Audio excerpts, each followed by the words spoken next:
Pero ahora vamos a hablar con mi querida Katia González. ¿Cómo estás, Katia? ¿Cómo estás? ¿Qué tal, Leo? ¿Cómo te va? ¿Llegaste? ¿Pudiste llegar? Llegaste. Complicado, porque me perdí un chiquitito, pero bueno, está hermoso el estudio. Acá le estuve saludando a los chicos y les felicito. Muchas gracias. Veo que estás con un libro, unos libros. Sí, te traigo para... Después vamos a hablar de bueno. eso. Traigo acá para Pero estás escribiendo otro libro.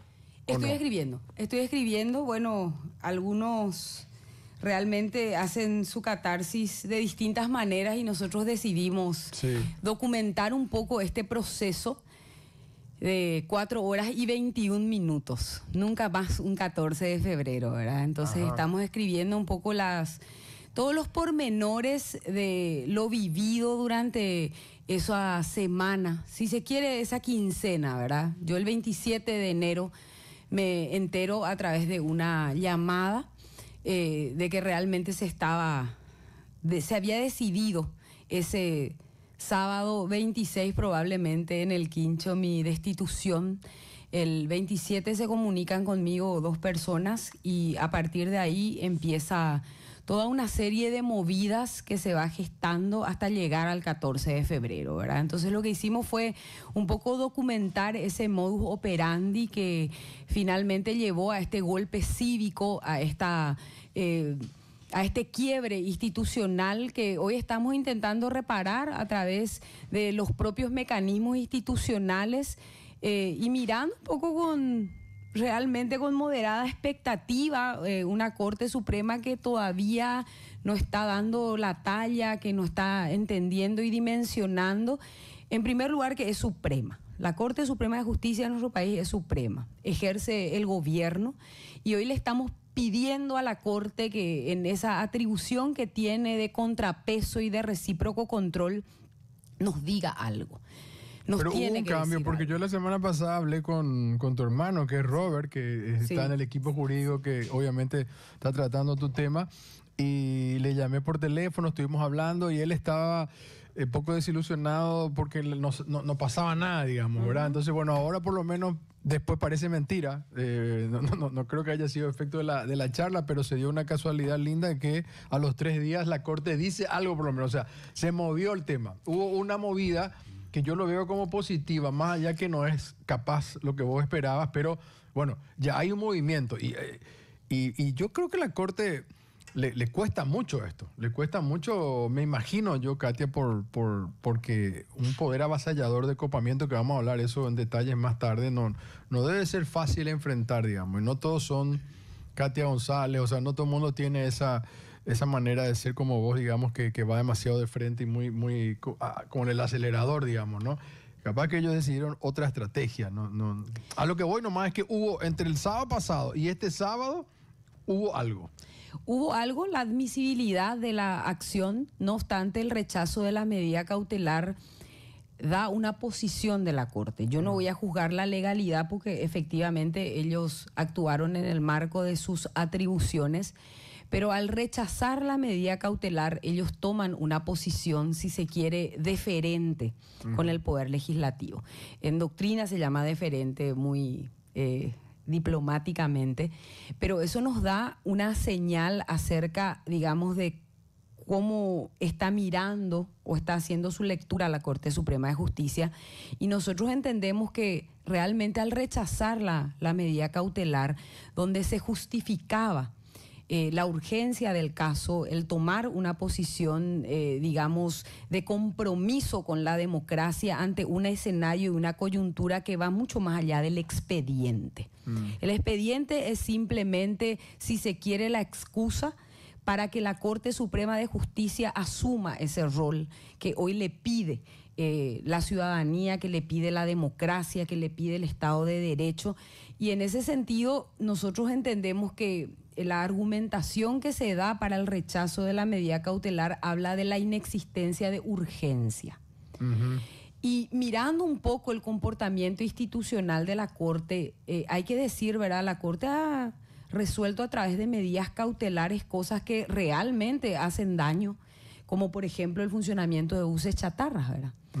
A través de medidas cautelares hay muchísimos buses que oficialmente están fuera de circulación. Para traducir, Katia, a la gente que no es abogada, Cuando le decimos a la gente, bueno, no, ¿cómo dijiste lo de la urgencia? Me olvidé el término. Y que supuestamente nosotros no justificamos la urgencia del caso. Pero la Corte dice que no es urgente, digamos, la Corte dice que no es urgente. Para traducir de otra manera. Es decir, la Corte dice, no hay apuro, vamos a decir, no hay apuro. En resolver esto no hay apuro, vamos a resolver. Pero no quiere decir que no lo va a resolver, digamos, positivamente, tal vez. No quiere decir que no va a resolver. La esperanza, no perdemos absolutamente. No dijo que no. No dijo que no. Como han, dijo, digamos, dame tiempo, dijo. Estoy ganando exacto. tiempo. No es algo que... No se ha rechazado la acción de fondo. Yo lo veo positivo. No, pero imagínense, ¿verdad? Que ¿cuál es la urgencia? La urgencia del funcionamiento de buches de chatarras, la urgencia en medidas cautelares que suspenden leyes como la ley de la función pública, por ejemplo. La ley de la función pública está enervada en su aplicación a través de una medida cautelar. El ingreso de la Contraloría General de la República a entidades y organismos del Estado está enervado a través de medidas cautelares. Entonces, en muchos otros casos, la Corte identifica como urgente cuestiones que realmente alteran el funcionamiento, digamos, institucional, y en este caso dice, no, yo voy a tomarme mi tiempo, y ahí está el problema, Leo, porque en ese tiempo, ¿cuánto es el tiempo? Según la ley, en 30 días tendríamos que tener un pronunciamiento. ¿En 30 días desde ahora? Desde ahora. Desde este miércoles, digamos. Tendríamos que tener un pronunciamiento, ¿verdad? Bueno, pero el tranco del Poder Judicial, la manera en la cual funciona el Poder Judicial, nos habla de que hay acciones de inconstitucionalidad que pueden llevar años. ¿Quiénes resuelven esto? Porque acá vamos a recordar los tres nombres. Uno, el único que se me viene en mente rápido es Víctor Ríos, porque lo conozco muy bien. Santander y Diesel. Santander y Diesel. Ellos integran la Sala Constitucional. La Sala Constitucional. Que son los, digamos, la sala originaria para tratar cuestiones de constitucionalidad, como en este caso se plantean, ¿verdad? Los tres son nuevos, relativamente, ¿o no? Los tres representan, digamos, la nueva camada de renovación de la Corte Suprema de Justicia. Y hoy lo que necesitamos es que la Corte nos diga realmente, ante todo el escenario tan enrarecido, donde el Senado se pronuncia por un desdesafuero y después decide revisar eso, donde se rechazan y se ve un retroceso importante en cuanto a la libertad de expresión, la libertad de prensa, cómo da su lectura a ese grupo político acerca de esto, y la violencia institucional que se ejerce de manera permanente en el propio seno del Congreso, leyes express que se tocan en 11 minutos, privando digamos, la función natural, que es de debatir, porque ni siquiera esa lectura tiene hoy el cartismo. Permanentemente es cierre de debate, pasemos a votación. Espera, no te me vayas. ¿Son tres en la Sala Constitucional? Sí. ¿Quiénes resuelven? ¿El Pleno o solamente ellos tres? Ellos pueden tomar dos decisiones acá. Sí. Hay dos caminos. Uno, que la Sala Constitucional decida que ellos mismos van a decidir esta acción sin involucrar al plenario. ¿Y eso es lo que tarda un mes o no, eso lo pueden hacer ahora en la otra semana? La otra semana, cualquier momento. Ah, ok. Ahora, si uno de los miembros de la Sala Constitucional, sea Ríos, sea Santander o sea Diesel, solicita que este caso sea estudiado por el plenario, o sea que por una sala ampliada, donde los 9 miembros se sienten en una mesa y digan... De 3 pasamos a 9. Así mismo, ellos lo pueden hacer a pedido de cualquiera de ellos. Okay. Ahora, eso tiene que ser, digamos... ¿Qué pensás vos? No sé. No tiempo o sea, digo nomás... Si tuviéramos que ver la composición de la Corte, porque vamos a recordar que la Corte Suprema de Justicia es una corte puesta por ustedes, los políticos, en el Senado, que no siempre representa que sean los mejores. Muchas veces tiene que ver con negociaciones y espacios de poder, cosa que tampoco estaría mal, porque si uno ve otras democracias como Estados Unidos y otros lugares, es casi natural que se ponga, digamos, jueces, ¿no? Obviamente que uno prefiere que sea un juez o una jueza, digamos, impecable. Eso es como te iba a decir, el sueño. Ahora, la realidad es otra. Viene una terna, se discute, se negocian, bla. Pero gracias a Dios hay gente, como Víctor Ríos, vamos a decir, ¿verdad? Interesante. Sí, nosotros tenemos una renovación de la Corte donde ya no están personas que realmente eran muy nefastas. No está Wildo Rienzi. Nosotros pasamos grabaciones de Wildo Rienzi donde él le decía a Pancho de Vargas, estamos hablando allá en el Viejazo, pero le decía, presentá vos esto y después nosotros vamos a tocar y yo te voy a apoyar y vamos a echarla. O sea, grabaciones que escuchábamos, ¿verdad? O sea, así se trata esto, o el caso de González Daer, etcétera. Bueno, vos no sabés, digamos, no es que no sabés, no tenés todavía, digamos, bien digerido esto, si a vos te pareciera mejor que toquen 3 o 9, si... No, a mí me parecería que tiene la suficiente atribución la Sala Constitucional para dictar un fallo, a través de un mecanismo sencillo y simple. Ahora, si ellos consideran que esto amerita el pronunciamiento de los 9, tampoco hay inconvenientes, pero lo tienen que hacer, ¿verdad? Es una decisión política que tiene que tomar la Corte y debe entender de que una justicia que no es oportuna, porque acá estamos hablando de que el plazo de elección es limitado. A mí no me sirve un fallo de acá a 4 años, de acá a 5 años. Vale. Sirve un fallo donde realmente se pueda reparar. La justicia que llega tarde o es un poema o es una tragedia. Obvio. Y nosotros tenemos que, hace poco nomás se dictaba un fallo después de 35 años en el tema de la dictadura, ¿verdad? ¿Qué clase de reivindicación es esa? Prácticamente es lírica. Es anecdótica. Claro, es lírica. Claro. Los responsables en su mayoría ya no existen, ya no tienen, digamos, la fuerza, ya no hay el momento. Todas esas temperaturas tiene que medir la Corte y realmente actuar de una manera que pueda reparar el daño que indiscutiblemente hicieron 23 senadores aquel 14 de febrero. Y hoy la Corte le está dando licencia a esa mayoría a que siga operando, a que siga causando daño, a que siga erosionando. Y en ese sentido vemos que con este fallo deferente a la decisión del poder político, ¿qué es lo que le está diciendo? 23 senadores pueden modificar a 22 personas.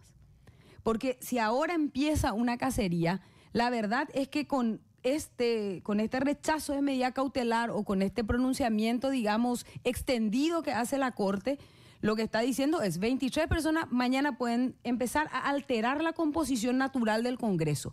Y de hecho, que con el planteamiento de la pérdida de investidura de la diputada Rocío Vallejo, está haciendo de caja de resonancia, de eco en la Cámara de Diputados, en donde también puede una mayoría empezar a alterar la composición natural que el pueblo paraguayo, a través de esa, digamos, de ese ejercicio cívico, ese 30 de abril, decidió cómo se iba a conformar el Congreso.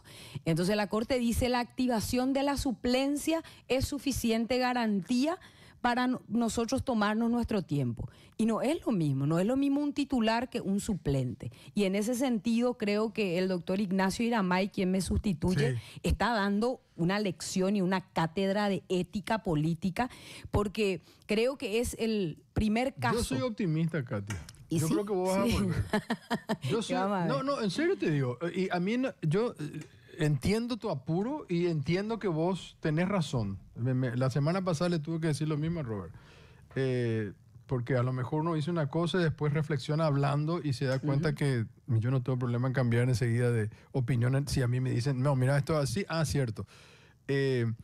Porque yo le decía a Robert, bueno, la Corte también tiene miedo, me imagino yo, en este caso, de cómo va a reaccionar, porque es un poder del Estado contra otro poder y estamos hablando del cartismo, ¿verdad? No estamos hablando de cualquier cosa, estamos hablando de pesos pesados, digamos, ¿verdad? Entonces, bueno, pero si vos me decís que hay un mes de tiempo y la Corte dice, bueno, mientras está ahora Iramay, se está cumpliendo la democracia, no es que hay 44, hay 45, no está nomás Katia, pero hay otro señor. Ahora, si la Corte, vos me decís que tiene un mes, o sea, yo no tengo duda que la Corte te va a reponer. O sea, sería absolutamente aberrante que no lo hagan y sería un mensaje tremendamente negativo para esta democracia tan débil institucionalmente. La semana pasada estuvo Jorge Querey aquí sentado y hablábamos de la debilidad de la institución. Y digo yo, o sea, no encuentro otra razón más que reponerte. No hay, no existe. Y además después todo lo que escuchamos, ¿no?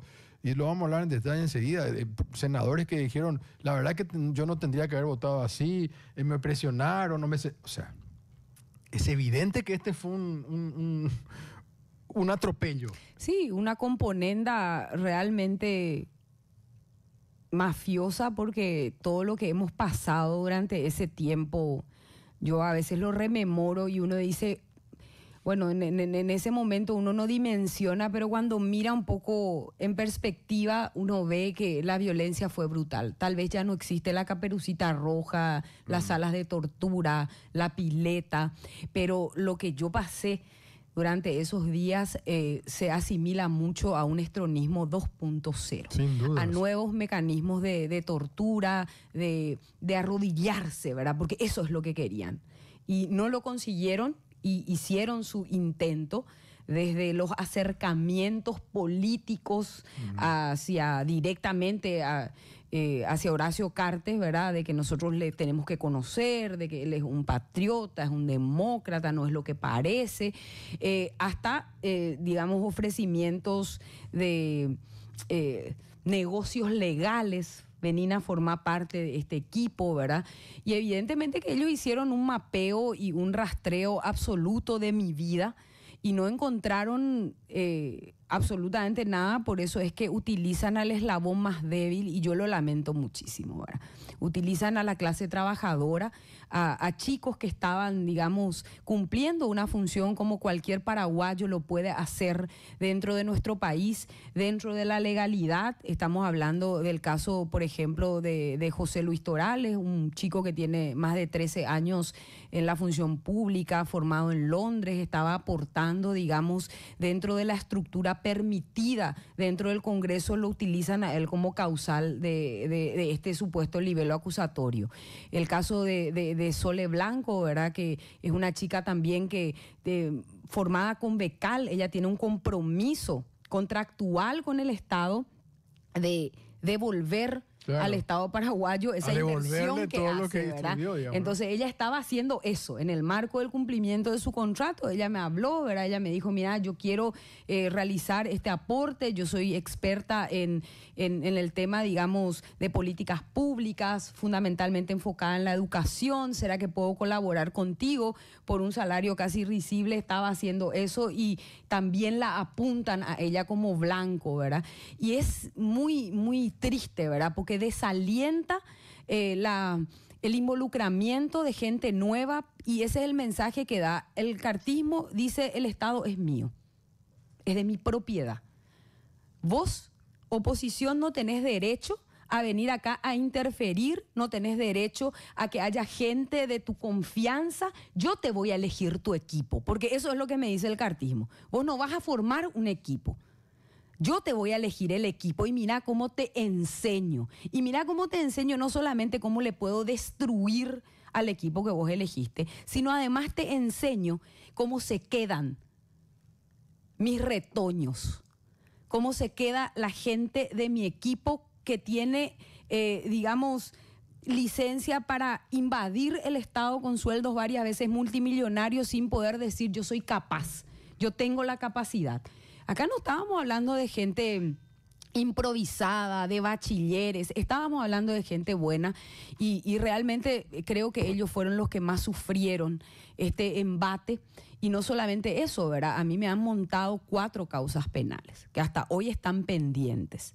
Yo creo que la Fiscalía tomó distancia, en primer lugar, porque nunca debió haber intervenido en cuestiones que no son punibles ni penales, sino que cuando vio la reacción que hubo post 14 de febrero por parte, digamos, de gremios, inclusive súper conservadores, entonces dijeron, espera un poquito, vamos a detener acá la marcha, porque las amenazas que existieron con el tema de Fiscalía fueron brutales. Y van a leer en 4 horas y 21 minutos.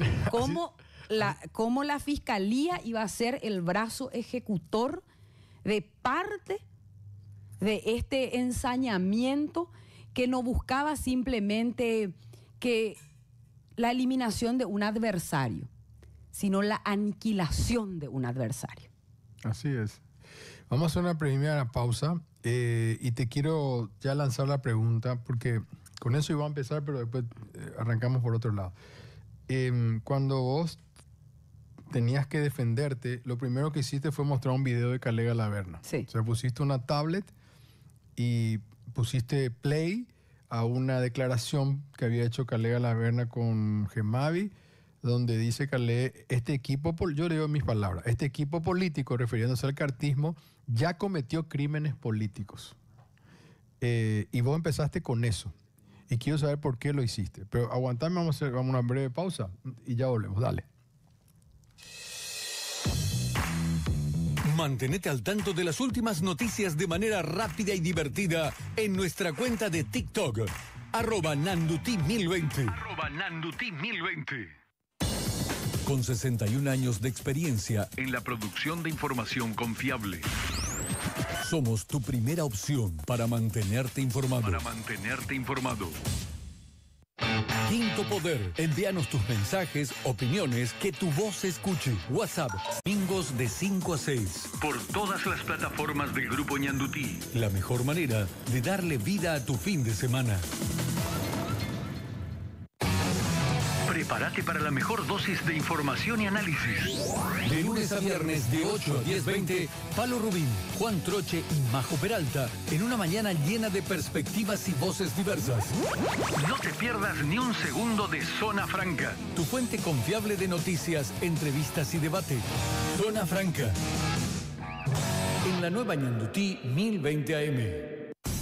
Los sábados, cuando el país elige informarse, elige... Bueno, aquí estamos arrancando Made in Paraguay. ¿Cómo están ustedes? Made in Paraguay. Entrevistas exclusivas, actualidad política, social y cultural y toda la información que debemos saber. ¿Hay alguien que va a investigar esta brutalidad? Made in Paraguay. Un programa con código. Poquito de música, Toby. Con Leo Rubín. Este sábado a las 9 por Ñandutí 1020 AM, Ñandutí TV y multiplataformas. Presentado por Parque Serenidad, Compass, Security Group, Asismed, Omepraseg, Universidad Privada del Guairá. Chao.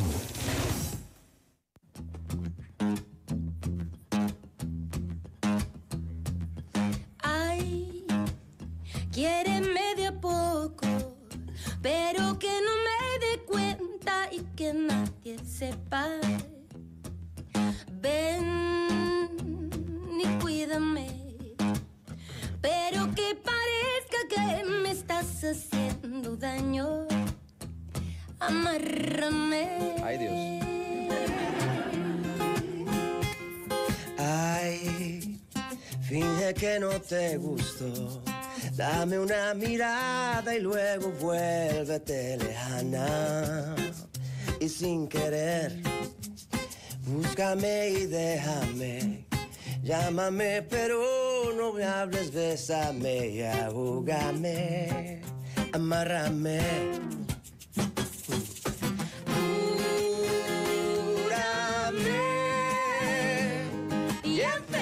Bien, Mon Laferte y Juanes, Amárrame se llama esta canción. Ahí están escuchando y viendo el video los que están siguiendo por televisión y por YouTube.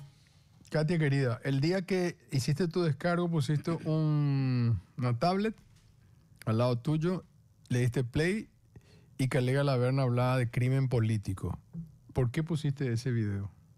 Vale, 4 horas y 21 minutos. No, pero adelantame. Igual le gusta leer, pero sí. Esto es otra cosa. No, realmente, como te digo, parte de esas presiones incluyeron cosas muy graves. Parte de esas presiones. Bueno, pero pusiste una cosa en particular, o sea, alguien hablando de crimen político. Alguien que hoy forma parte. Que fue el operador principal de tu institución. Efectivamente, y entonces eso es un mensaje realmente de que esta gente está dispuesta a cualquier cosa. Y cualquier cosa es cualquier cosa, incluyendo la eliminación física de aquellos que turban, molestan. Y esa es una situación que a mí me parecía importante destacar. Importante destacar por mi propia seguridad, importante destacar para que podamos tomar también como sociedad la temperatura de qué estamos hablando cuando nos enfrentamos a esa claque. ¿De qué códigos? Estamos hablando de códigos mafiosos. Estamos hablando de que se decida entre tragos, entre esa orgía de libertinaje que están acostumbrados a hacer, inclusive poner la cabeza de personas. Y en este país tan inseguro, cualquiera puede sufrir un asalto y que parezca un accidente. El sicariato está cerca. Sí, cuando dice Galaverna esto, incluso después él habló de la época de Oviedo y habló también de Canillas. Es decir, él, como monje negro que es y que ha pasado por todas las carpas, había y por haber del coloradismo, conoce perfectamente todo esto. O sea, cuando él dijo eso, lo dijo en la época que él estaba con Mario Abdo y estaba diciendo la verdad, digamos. O sea, él estaba diciendo la verdad. Y acá, en un país donde hay este nivel de impunidad, es donde una persona tranquilamente puede reconocer y puede decir: yo soy informante de un crimen político, pero yo no soy indagado por la fiscalía. Yo estoy acá diciendo que acá hay un modus operandi, que hay un grupo que, más allá de decidir cuestiones políticas y posiciones en cuanto a leyes o políticas públicas, se está decidiendo la muerte física de personas. Y eso es grave. Sin embargo, parece que acá nada nos espanta. Y creo que por lo menos a una parte de la sociedad nos tiene que unir el espanto. El espanto ante una situación de absoluta irregularidad, de deterioro institucional, que nos da mensajes que son realmente intimidatorios. Porque una de las cosas que instala este neoestronismo es justamente el miedo. Y una sociedad con miedo, lo hemos visto a través de la historia, lo hemos visto en los canales donde los gobiernos autoritarios se manejan, es una sociedad disciplinada, obediente, que no opina, individualista, que solamente acepta. Pero vos pusiste video como diciendo: a mí también me pueden matar. Sí. Es que a mí me pueden matar, Leo. Pero vos sentiste en esos días desde ese enero. Yo tengo la certeza de que eso estaba en la mesa. No es que yo sentí. Yo tengo la información y tengo la certeza de que eso estaba dentro de la consideración de ese equipo. Y no lo dije solamente yo. Días después, el abogado Osvaldo Granada también lo dice. Esa información se manejaba en pequeños grupos. Y también sale del quincho, digamos, de ese mismo lugar. Sale. Sale del comando, del gobierno paralelo. Sí, porque no es ni siquiera la Junta de Gobierno, es un gobierno paralelo, es una claque machista, misógina, que está ahí reunida todos los días para ver cómo joderle la vida al paraguayo de a pie.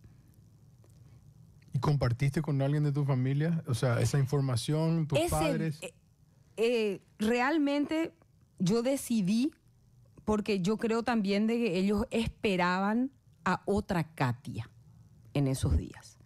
A la Katia que siempre nos tiene acostumbrado, digamos, a un choque frontal, a hacer, digamos, determinados actos histriónicos como para posicionar. Varios mensajes existieron que pretendían justamente desviar la atención del foco. Y si ustedes leen ese discurso que yo pronuncio el 14 de febrero, realmente ustedes van a poder notar de que esto, el mensaje que nosotros damos, el último mensaje que damos en la Cámara, no fue sobre nuestro caso particular, fue sobre la situación y la lectura política de lo que estaba ocurriendo en el Paraguay.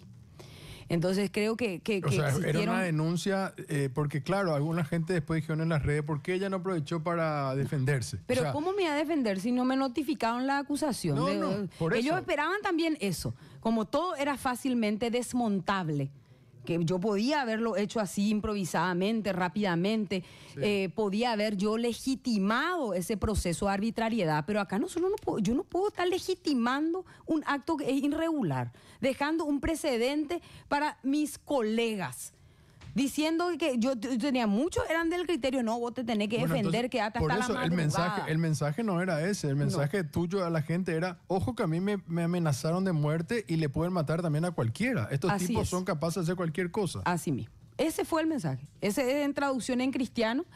Y claro que lo hablamos. Ya después, ¿verdad? Yo tuve que tomar la decisión sola cuando me enteré de lo que pasaba y cuando me enteré, porque realmente era o concentrarme simplemente en eso o concentrarme la lectura de la coyuntura nacional. Y yo decidí decantarme por eso.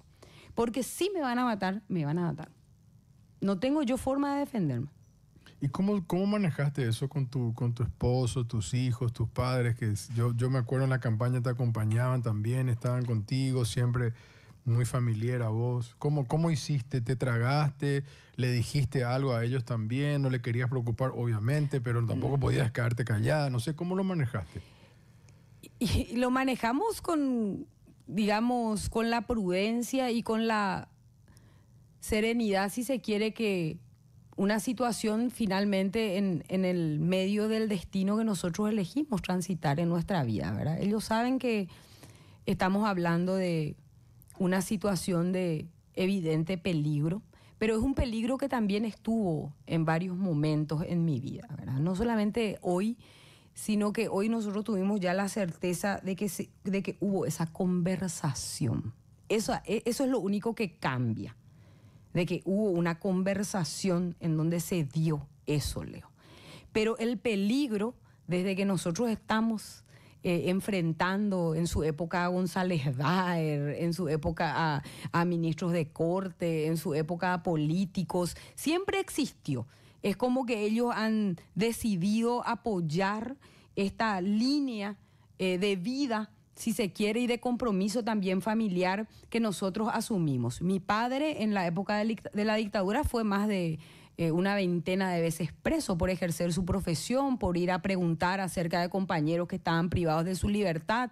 En cierto sentido, la familia siempre ha manejado estos momentos de mucha tensión donde estaban comprometidas nuestra vida y nuestra integridad con bastante compromiso, porque finalmente en un país como el nuestro tal vez no estemos todos tan lejanos de ese peligro. Cuando en una esquina te matan por un celular, nos pueden matar nomás luego en cualquier momento, en un país donde el 80% de las fuerzas militares... Eso es otra cosa, y esto es un crimen político, es distinto. Un crimen político es planificado, pensado, digerido, que contratar a un sicario, hay que ver cómo, etcétera. Lo del celular es algo que tiene que ver con otra cosa. Eso ya es otra cosa. A mí me parece que esto, o sea, esos días que vos estás describiendo, donde estos como lobos, como perros, están intentando acorralarte, buscando distintas estrategias para hacerte doblegar, y una de las opciones es la muerte, es completamente distinto. Y es grave. Sin embargo, ¿qué puedo hacer? En un país donde no nos ofrecen institucionalidad, ¿puedo callarme? Tengo dos opciones, ¿verdad? Callarme, esperar otro momento, buscar asilo político y irme de este país, porque es una opción también que está dentro de la baraja de la mesa, o continuar luchando. Y bueno, y creo que la respuesta se cuenta sola. Hemos decidido continuar luchando. Cuando Efraín Alegre hablaba de patria o mafia, y él hablaba de mafia, y algunos le decían, bueno, no digas más tanto, ya aburrís con eso. En realidad no dejaba de tener razón. O sea, hay que reconocer que Efraín tenía como un discurso de esto que parecía un eslogan nomás marketinero, y no es un eslogan. Estamos hablando, vos también estás mencionando lo mismo, ¿verdad? O sea, estamos hablando realmente de mafia, como uno ve en El Padrino, como uno ve en otros países. O sea, es una mafia. Pero no nos crean a nosotros. Créanle al propio integrante estratégico de ese comando que reconoce de manera pública que ahí se cometió un asesinato político. No me crean a mí, no nos crean a nosotros. Es su equipo político que reconoce que en ese grupo están dispuestos a todos con tal de conservar el poder, con tal de manejar al Estado como un brazo ejecutor, en este caso de la impunidad de Horacio Cartes, y de eso estamos hablando. Y si nosotros queremos vivir en un país, porque decía Woody Allen, me interesa el mundo en el que vivo porque este es el lugar donde pienso pasar el resto de mi vida. Sí. Si nos interesa el lugar donde pensamos pasar el resto de nuestra vida, esto debería servir como una lección de aprendizaje para un involucramiento activo, de manera tal a que no sea tarde. ¿Y quién nos está mostrando hoy el camino? Los jóvenes universitarios. Han llegado a la ruptura de ese individualismo en el cual nos sumió la pandemia, porque la pandemia fue sumamente terrible en términos sociológicos, en términos de redes, de tejido social, de amplificación del mensaje. En el mundo entero la pandemia nos volvió individualistas, nos volvió, digamos, en un modo donde solamente me importa si mis afectos y yo somos felices, si tenemos trabajo, el resto no nos importa. ¿Qué consiguieron los jóvenes universitarios? Romper eso. Y eso es importante, por eso hay que apoyarlo. Ellos rompieron eso y dijeron, no, es la organización comunitaria, es la lucha por la felicidad colectiva lo que nos va a posibilitar vivir en un país donde las oportunidades existan. Porque lo único que ellos piden es eso, oportunidades.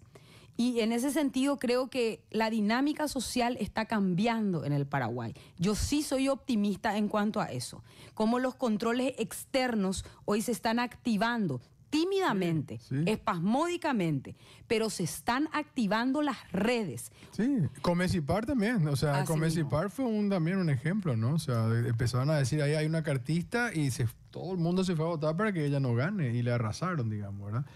Pero siguiendo con esta línea nomás, Katia, de lo que hablábamos en tu caso en particular, ¿en qué se está convirtiendo entonces este Estado?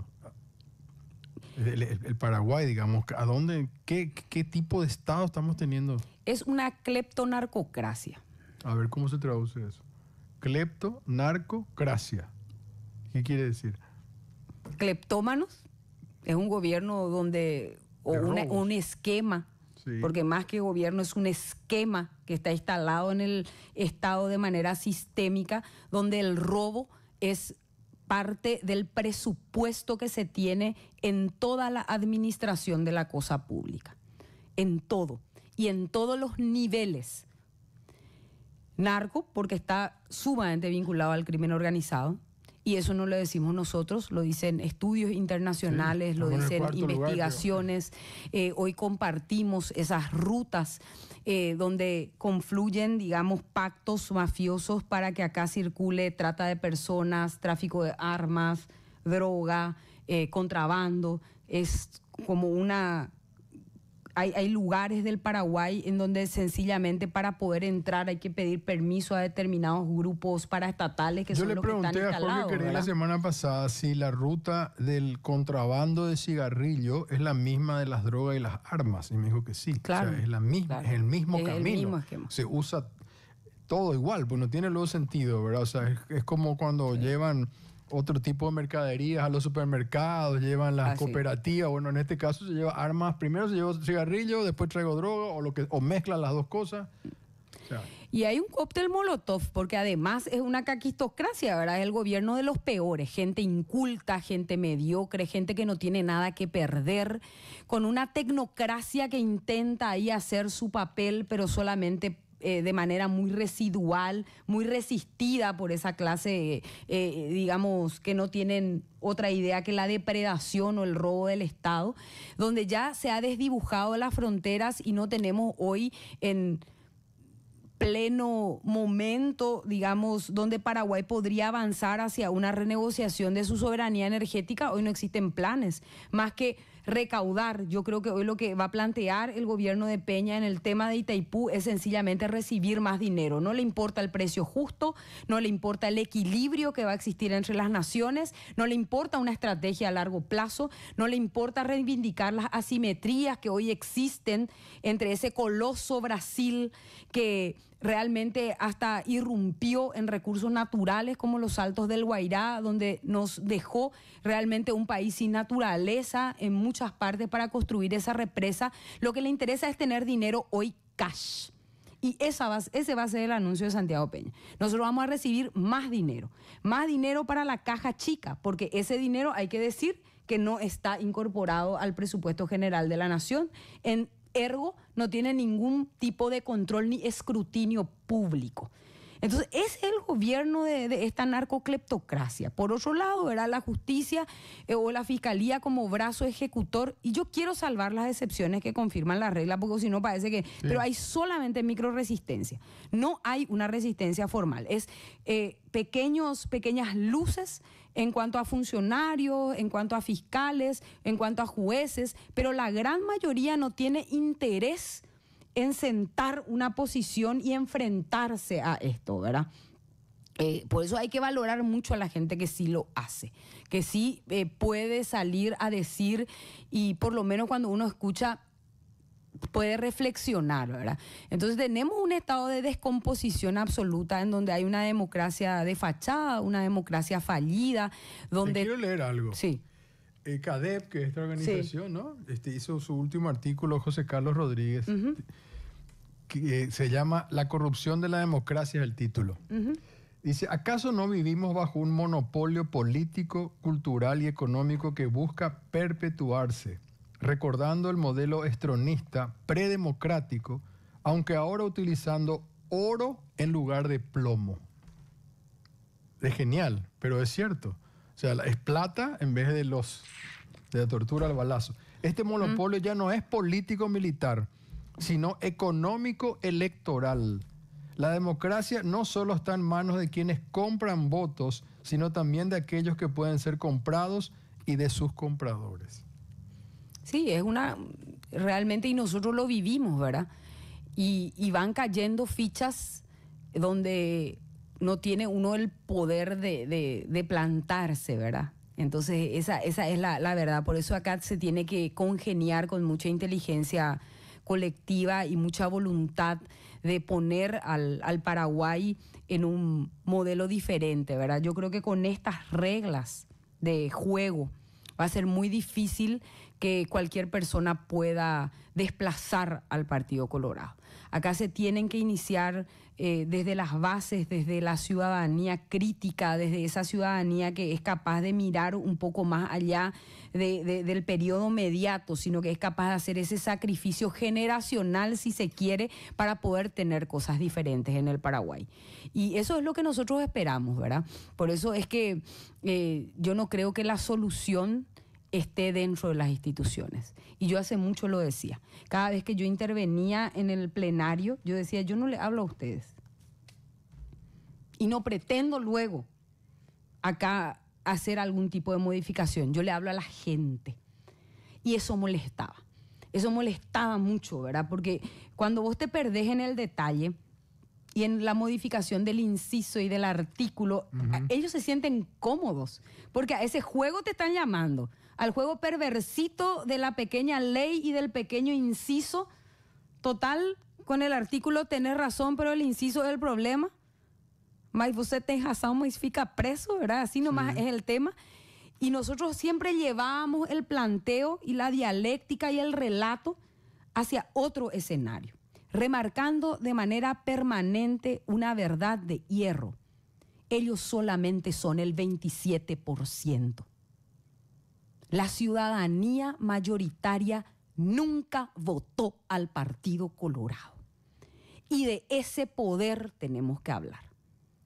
Ellos son la primera minoría. Son el 27%, como dice José Carlos, a platazo encima. No es que son el 27% por convicción. Sí. ¿Y cómo se rompe? Claro, hay muchas preguntas que nosotros hacemos y creen que los políticos por ahí tienen la solución y no es. Estamos solamente esbozando ideas y pensando, tal vez en voz alta o porque ya lo pensamos muchas veces, lo escribimos, lo que sea. Pero uno dice, bueno, ¿cómo rompemos con esta lógica de la compra de votos? El otro día me preguntaba a alguien, ¿será que hay algún estudio para saber cuánto es compra de votos de estos de 100.000, 200.000, 300.000, tipo trata de Puebla que repartía? ¿Qué porcentaje de la población cuando va a votar al Partido Colorado es compra de votos? ¿Será el 10, el 15, el 20, el 30%? ¿Cuánto es compra de votos? Eso es una cosa. Y lo segundo, lo que plantea José Carlos, no es solamente la compra de votos. La verdad es que siempre tenemos la tentación de culpar al que vende su voto ese día. Sí. Pero en realidad si nosotros no rompemos con la pobreza estructural que hoy existe, con aquel que su única necesidad es la de comer ese día. No existe proyección para pensar, mi voto está vinculado con tal cosa. Por eso tenemos el parlamento de mierda que hoy tenemos. Y perdón porque estamos en horario de protección al menor. Porque la gente todavía no vincula su acto electoral con el daño que puede causar. Por eso entraron los marginales. Y esa gente que hoy apuesta al mercantilismo electoral no ve ni puede ver que la política represente una solución para sus problemas cotidianos. Por eso te digo, compra de votos, y ahí hablaste del mercantilismo, ahí aparecen y somos la persona que, el chaqueñito, qué sé yo, ahí aparecen Leo, estos tipos que al final quieren hacer negocio nomás otra vez, o sea, estoy acá y sigo vendiendo, o sea, no es, el acto de la compra de voto ocurre el día de la votación, después se traslada a otros lugares. Somos las personas que comemos 3 veces al día, los que tenemos la obligación de hacer esta pedagogía, esta evangelización y este involucramiento. A la gente que le cruje la panza no le podemos pedir demasiado. Y yo veo mucha indiferencia en esas personas que comemos 3 veces al día. Y yo le decía esto a mi hijo, ¿verdad? Que entra en un colegio privado, le decía, ¿qué hablan tus compañeros? Hablan ustedes de esto, hablan de la solidaridad que hoy pueden llevarle a estos chicos que hoy están luchando por el arancel cero, por una mejor educación. Y es como que esa indiferencia que hoy existe de no permitir un debate más honesto de la realidad del país es lo que hay que romper. Cueste lo que cueste y lleve el tiempo que tenga que llevar. Porque finalmente ese hartazgo va a llegar en algún momento a modificar la situación. Y ojalá que cuando eso pase, nosotros estemos preparados para ofrecer una alternativa real. Y ahí vemos todos unos esquemas que no hay que tener miedo de romper. No hay que tener miedo de romper con aquellas personas que replican y que son funcionales al Partido Colorado en sus prácticas, en sus esquemas. Hay que revisar todo. Si queremos algo nuevo, hay que revisar todo, lo cual no significa anarquía, lo cual no significa fusilamiento de la persona que piensa igual, ni siquiera fusilamiento de los delincuentes. Porque si empezamos a fusilar delincuentes, vamos a ser solamente asesinos, no vamos a ser realmente personas que construyen una alternativa diferente. Por eso hay que tener mucho temor y estamos en un momento muy difícil porque las redes sociales nos presentan un mundo donde todo tiene que estar al alcance de un clic, de un like, de un me gusta, de 1 minuto y medio. Y estas reflexiones exigen mucho más que 1 minuto y medio de TikTok o que un like. Exigen un compromiso profundo. Y no sé, nosotros vamos a seguir trabajando en esta línea. Vos te conectaste y eso que permitime después que quiero hablar del TikTok, pero te voy a leer una cosa más y vamos a una pausa. Sí. De José Carlos Rodríguez, su análisis de la democracia. Dice, y cuando no es posible ganar, comprar o neutralizar, se elimina a la persona del tablero político, como ocurrió con el escandaloso desafuero de Katia González. No basta con haber ganado. Se debe comprar lo que no se pudo comprar antes. Y si no se puede, se elimina a la persona del escenario político comprando a sus adversarios para que políticamente la eliminen. No es suficiente con que la oposición carezca un voto efectivo. A aquellos que no tienen votos con efecto deben ser silenciados para que no hablen. Totalmente. Parece que escribimos. Bueno, pero es un análisis durísimo, porque a mí me decía una persona de la CELAC, Leo, ellos tienen ya mayoría en el Parlamento. O sea, no alcanza con la mayoría, te tienen que eliminar políticamente o físicamente, que es peor, pero políticamente, o sea, Katia González es molesta. Le dice las cosas a Bachino en la cara, se levanta, putea, entonces sáquenla ahí. O sea, y no importa cuántos votos tuvo, no interesa la democracia, no interesa nada, juntamos los votos y siga. Totalmente. Y el tema pasa por hacer ese exhibicionismo morboso acerca de que yo puedo todo, yo soy todopoderoso. Y no sé, ojalá que podamos desde la ciudadanía empezar a reflexionar de manera muy profunda y fundamentalmente no apurarnos, porque va a llevar su tiempo. Y acá son los imprescindibles nomás los que tienen que estar así. Y luchar, y a lo mejor no vemos nosotros, y a lo mejor ven ya los hijos de nuestros hijos, a lo mejor no ve nadie, pero que el intento se haga, que el intento pueda ser como aquella gota que perforó la piedra. Yo recuerdo cuando barramos el Poder Judicial, de la morosidad, de la ineficiencia, de la falta de empatía, allá por el año 2009, 2010, el País Oliva me regala a mí un libro que se llama La gota quebrada la piedra. Cuando yo le pido a él y al profesor Luis Alfonso Rex, uno de los últimos apariciones públicas que tiene él, ellos le dan peso a la coordinadora. Para poder entrar en el Poder Judicial y no ser masacrados al otro día, nosotros necesitábamos 2 símbolos. Y empezamos a trabajar en eso. Primero le convencimos al País Oliva, ¿verdad? De que necesitábamos su presencia, su apoyo, su respaldo. Después nos vamos a hablar con el profe Rex y después de muchos años ellos se vuelven a juntar. Nosotros les juntamos en la coordinadora y 2 pilares sostienen en la plazoleta del Poder Judicial ese barramos del Poder Judicial. Por eso no fue tan rápido, ¿verdad? Porque después intentaron, me hicieron sumarios, me perseguían policías, o sea que era una cosa muy... Pero ¿cómo se hizo ese ejercicio y se permitió, en cierto sentido, una renovación, pero que si uno no está vigilante, enseguida la gente va a volver a su práctica? Porque yo salgo de ahí, porque necesitamos construir también liderazgo, porque si no voy a ser como, no sé, Porfilia Ocholaki, hace 35 años que es presidenta del sindicato del Poder Judicial. Nuestros sindicatos de clases obreras, luchadores, todo, pero hay que renovar. Si vos no permitís que exista una oxigenación en los espacios políticos, la gente termina dándose cuenta que sos más de lo mismo nomás. Entonces hay muchas cosas que se tienen que hacer, muchísimas. Permitimos una pausa. Sí. Después de la pausa me vas a responder, no ahora. ¿Te sorprendió que Patrick Kemper se vaya al coloradismo? Después de la pausa.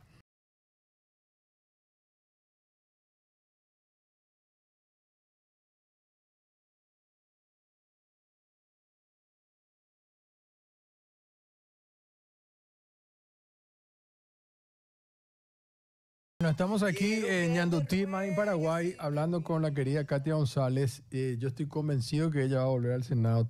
A lo mejor soy peco optimista, pero bueno, esa es mi manera de ser.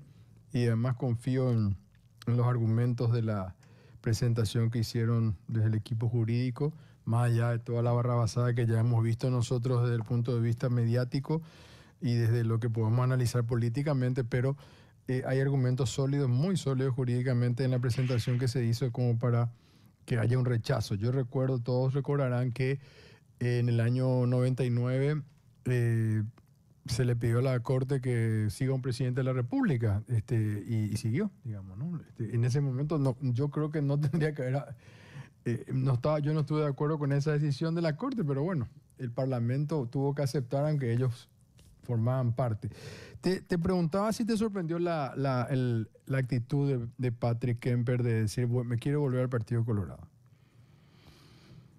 La verdad es que nosotros hicimos todo el intento posible por sellar, inclusive hemos firmado un pacto ético, Leo.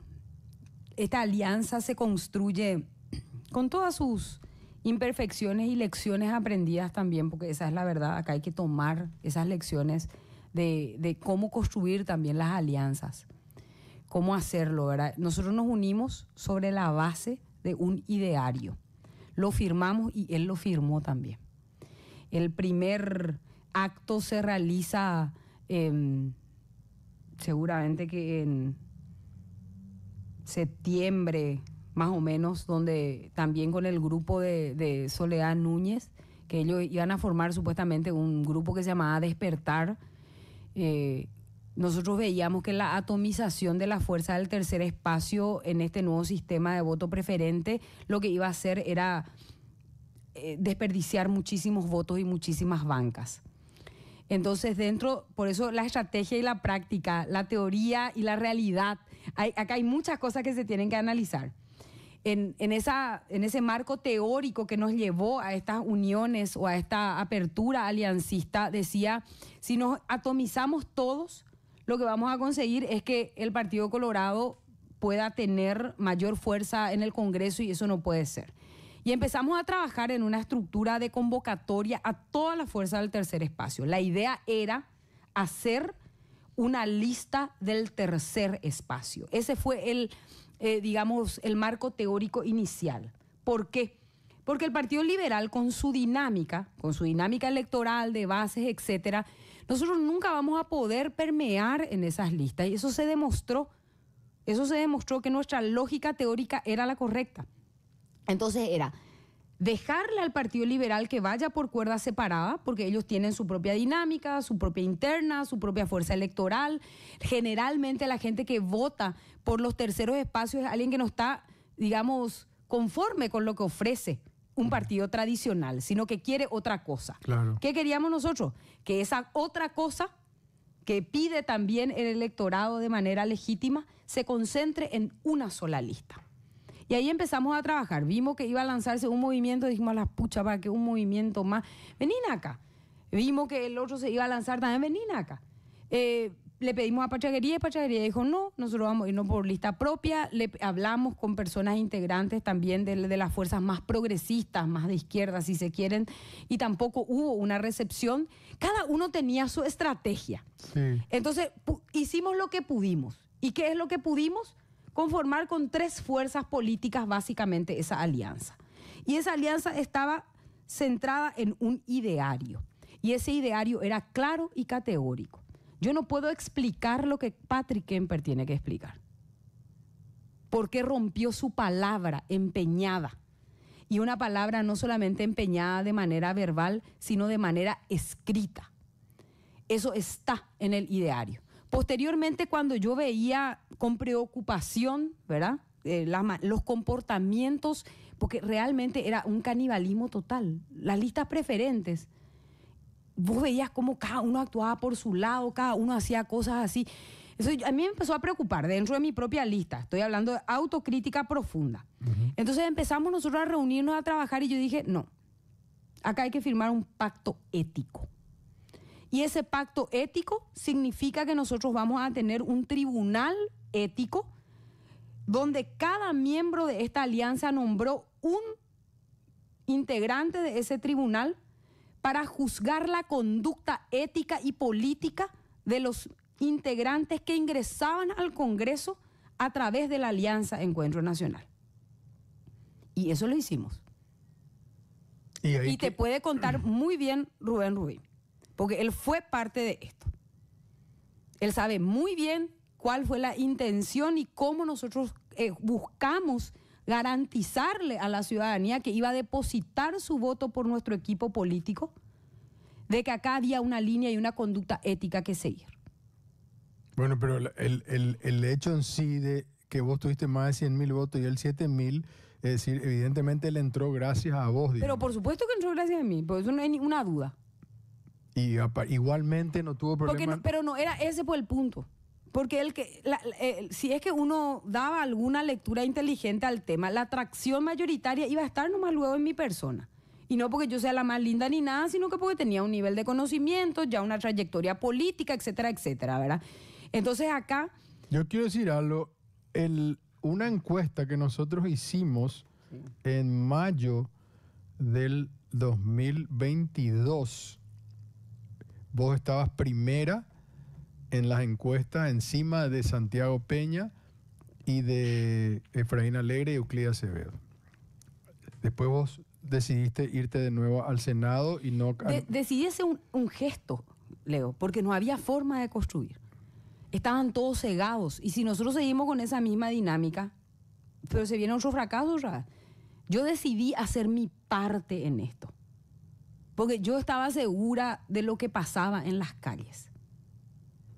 Y yo hice ese acto de renunciamiento, hice ese acto, digamos, también de saber medir, de que no era a lo mejor mi momento. A mí me faltaba trabajar todavía fundamentalmente mi línea teórica, qué es lo que voy a hacer si es que llego. Yo estoy todavía verde, yo apenas estaba aprendiendo a ser legisladora. Pero tampoco sé si ese camino, si hubieras tomado, te hubiera dado, sí, a pesar de que vos estabas al doble del resto, te hubiera dado una ventaja, porque yo siempre dije que digamos, ese esquema de ir a la concertación a pelear era una trampa.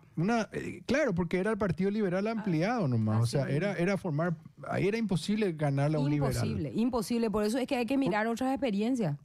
Yo estaba diciendo el tema de Morena, por ejemplo. Ellos construyeron una candidatura pensando... En México estamos hablando. Sí, disruptivamente. No con los mecanismos que te ofrece el Código Electoral. El Código Electoral fue diseñado por los colorados e implementado por los colorados. Mayoritariamente los colorados. Toda la herramienta. Anda a proponer una reforma, vamos a decir, los colorados. Si es que le conviene, te van a aceptar. Si es que no le conviene, no te van a aceptar. Entonces, nosotros sí seguimos pensando en la caja, que es la herramienta electoral que hoy ofrece un código electoral sumamente conservador que le beneficia al Partido Colorado. No vamos a llegar a nada. Hay que empezar a pensar otros mecanismos donde se generen acuerdos políticos y esos acuerdos políticos se pueden llevar adelante por fuera del Código Electoral. Y ahí es donde Morena en México nos ofrece una experiencia interesante de encuestas auditadas. Esas encuestas auditadas que se entrelazan de manera absolutamente objetiva y con la firma de un compromiso de desprendimiento de aquellos que no ganen. Entonces se hace esa encuesta auditada, pero tiene todas sus complejidades.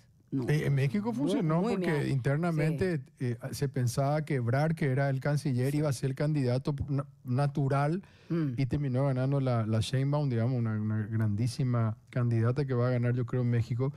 Pero sí, ojalá. Te estaba haciendo un pimponeo nomás de Patrick Kempe, pero quiero saber... Sí, no sé lo que pienso. Pienso que realmente, en primer lugar, faltó a su palabra, una palabra que estaba escrita, una palabra donde nosotros... Esta no era una alianza electoral nomás. Nosotros intentamos darle un contenido. En la teoría te estoy hablando. Un contenido a esa unión. No era unirse por unirse nomás, ¿verdad? Sin embargo, por el camino, la verdad es que uno tiene que aprender. Muchas personas decepcionaron. Se convirtieron en los principales, digamos, boicoteadores de proyectos políticos que en la teoría... Y yo tenía demasiada responsabilidad encima, Leo, porque yo sabía que finalmente iba a ser mi figura la que le meta a otra gente. O sea, las cosas que yo en mis adentros me cuestioné todos los días. Por eso es que yo inclusive hasta abajo la marcha, cuando yo veo que no había ese ambiente y ese clima de real compromiso y sinceridad, porque yo eso es lo que quería. ¿Yo para qué quería meter 3, 4, 5 que después se conviertan en tránsfugas? ¿Para qué? Eso es desperdicio de capital político. Por eso se hicieron estas herramientas y estos instrumentos, que lastimosamente ahí entra la decencia a tallar. La ética también, ¿no? La ética. El entender realmente lo que significó que la gente vote a un proyecto político. Y hay gente que no tiene escrúpulos. Finalmente es una estafa electoral. Pero totalmente. Porque si vos te presentás por un partido y después te mudas al otro, como hicieron los de Cruzada Nacional, o en el caso de Patrick, es una estafa electoral. Que tenemos que también estudiar. En este periodo nosotros tenemos que estudiar.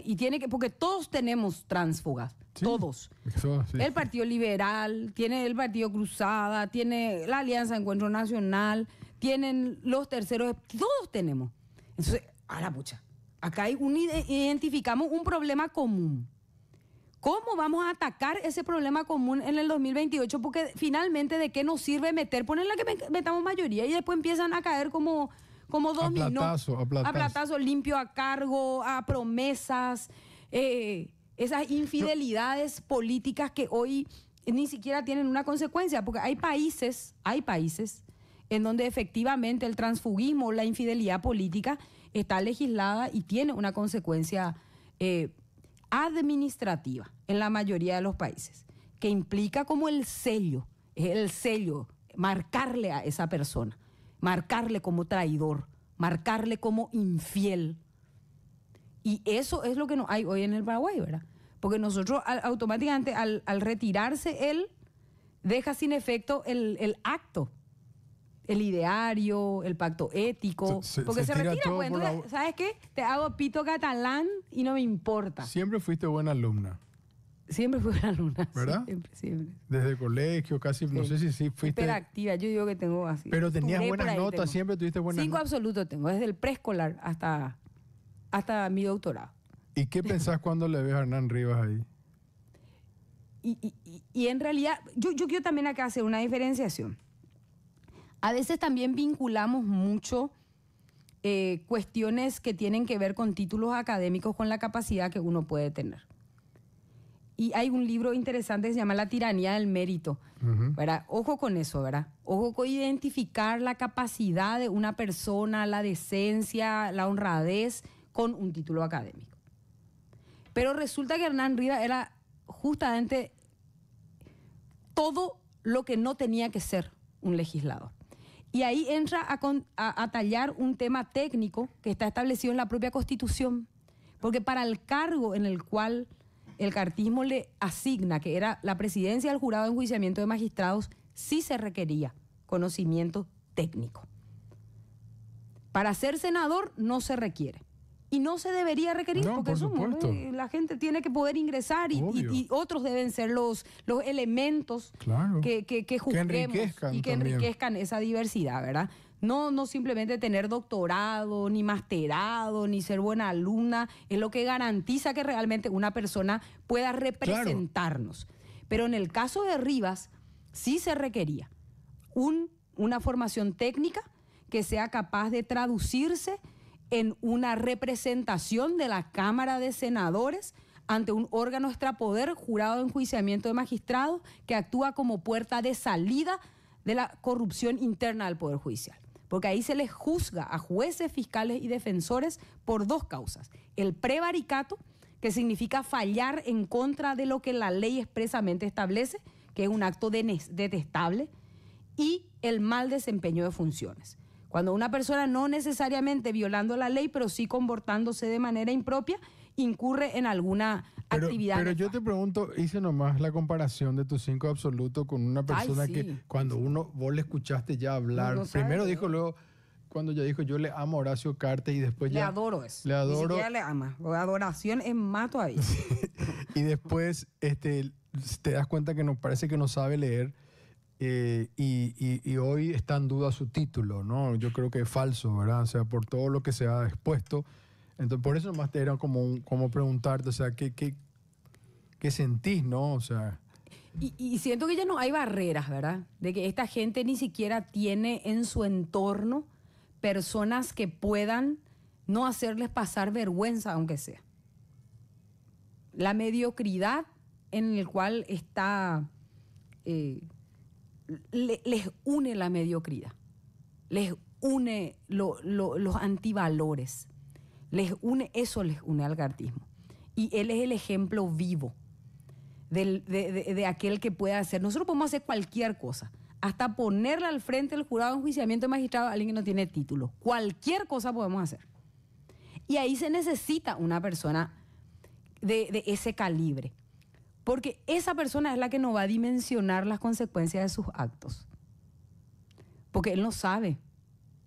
Realmente no entiende. Yo lo veo también como un acto de soberbia. Sí, o sea, pero también o sea, de soberbia de ellos, diciendo, le ponemos a este idiota y ya porque está. va a hacer lo que queremos también. Sí, y como obvio. no tienen al pobre la capacidad de medir que cuando vota, él se está complicando, porque él se está complicando, y si caemos nosotros, el que va a caer él, porque él es el que está firmando y el que está votando, etcétera, etcétera, ¿verdad?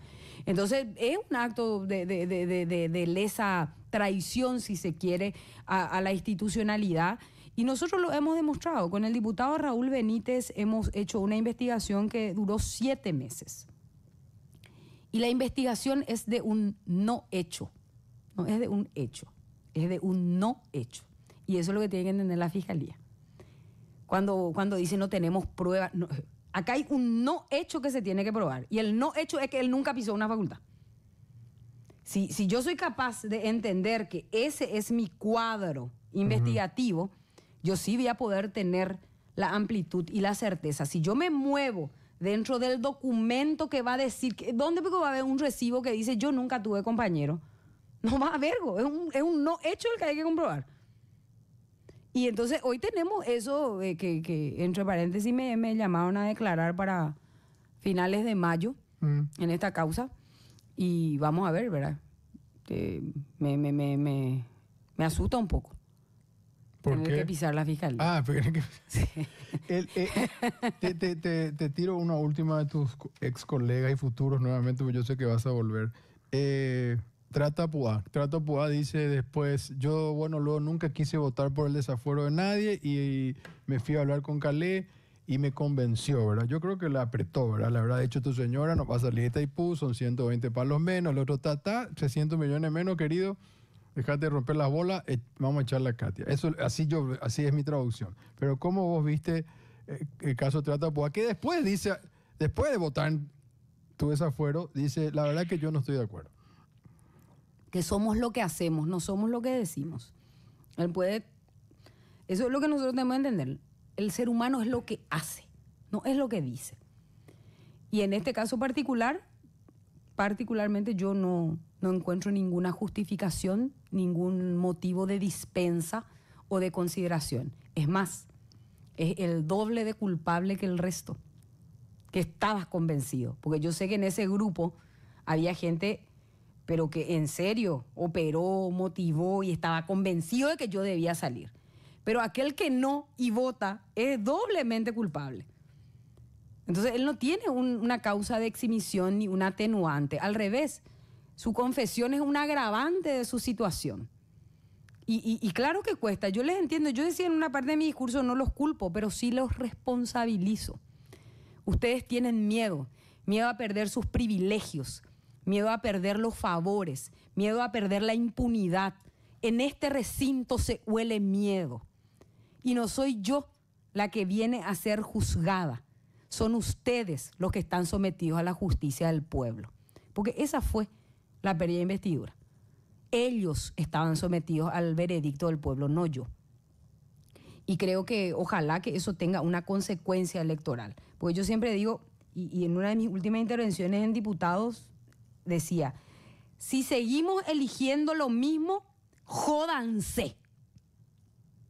Y estamos jodidos.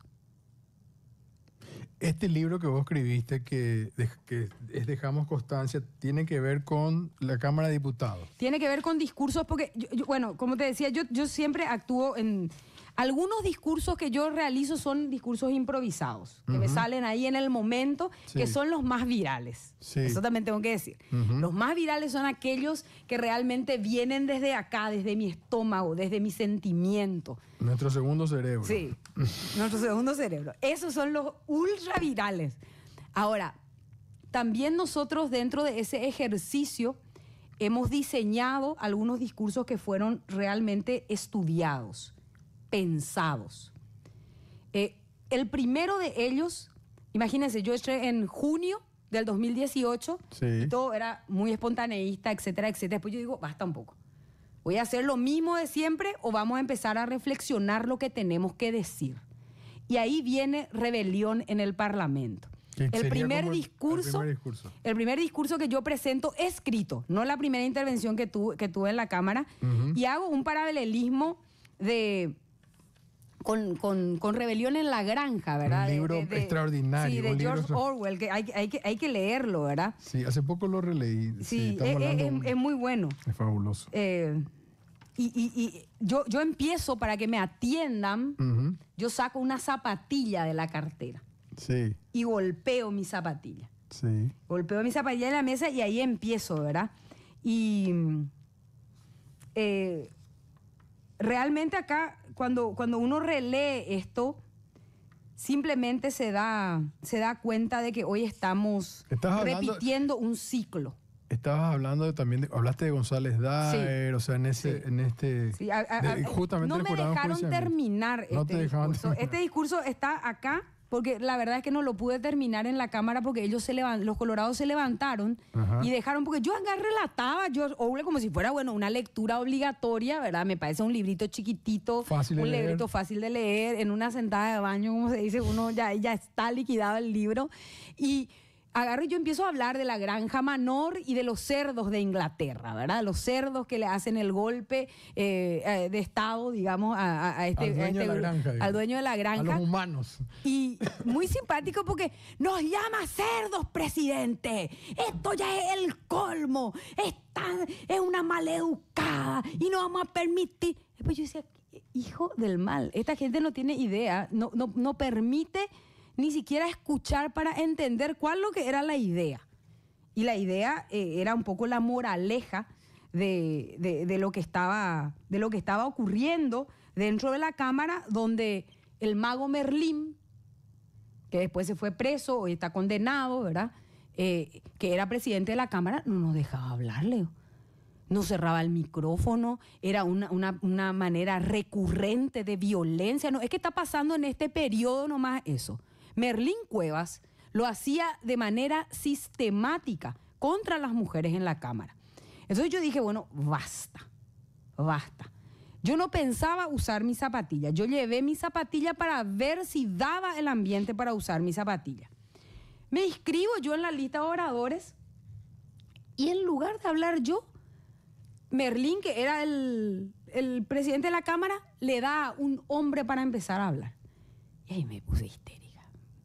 Y por eso te digo, fue una mezcla de discurso escrito y dije, este tipo no. Y ahí, digo yo, en estos pocos meses de gestión legislativa, he aprendido que transitar por el camino de la institucionalidad no funciona. Ser buena profesional, trabajar con una agenda legislativa, leer los proyectos de ley, fundamentar cada voto y cada postura asumida, no sirve. No sirve porque sencillamente no existe institución. Esta Cámara está convertida en un carruaje insolente, en una olla que apesta y en la cual no existe voluntad política para enmendar los entuertos que hoy justificadamente avivan las expresiones de indignación ciudadana. Parece un déjà vu. Sí, una repetición. Sí, una repetición de lo que hoy ocurre. El problema nomás es que yo veo con respecto a la Cámara anterior, hay una tonalidad más de vacío institucional. Porque yo recuerdo que nosotros en la Cámara logramos formar un bloque del tercer espacio. Y ese bloque con algunos liberales. Entre ellos estaba Edgar Acosta, ¿verdad? Un compañerazo, ¿verdad? Una pérdida también para el Congreso. Estaba Jorge Álvarez Mariño y había mucha gente del Partido Liberal que realmente actuaba en bloque. Y nos sentábamos y discutíamos y debatíamos. Hoy ya no hay tercer espacio. Cada uno hace lo que quiere y cada uno está por su supervivencia. Hay individualidades súper interesantes, pero ya ni siquiera fueron capaces de construir un pequeño bloque que actúe como un blindaje. Nosotros teníamos eso, con gente muy dispar y con la que no coincidíamos en muchas cosas, pero dijimos, no señores, tiene que haber algo en lo que coincidamos. Y así nos unimos con Patria Querida, estábamos en el Encuentro, estaba Hagamos, y estaban esos partidos donde realmente nosotros decíamos no. Y así denunciamos en pandemia. Anteayer hubo la primera, esa condena de Patricia Zamudio. Fue una denuncia que redactó el tercer espacio en la Cámara de Diputados. Nosotros presentamos la denuncia. Por primera vez, en uso del rol contralor de la Cámara, de una de las cámaras, en este caso de diputados, sí, hubo una condena al poder político. Y ese fue un trabajo que realizó el tercer espacio.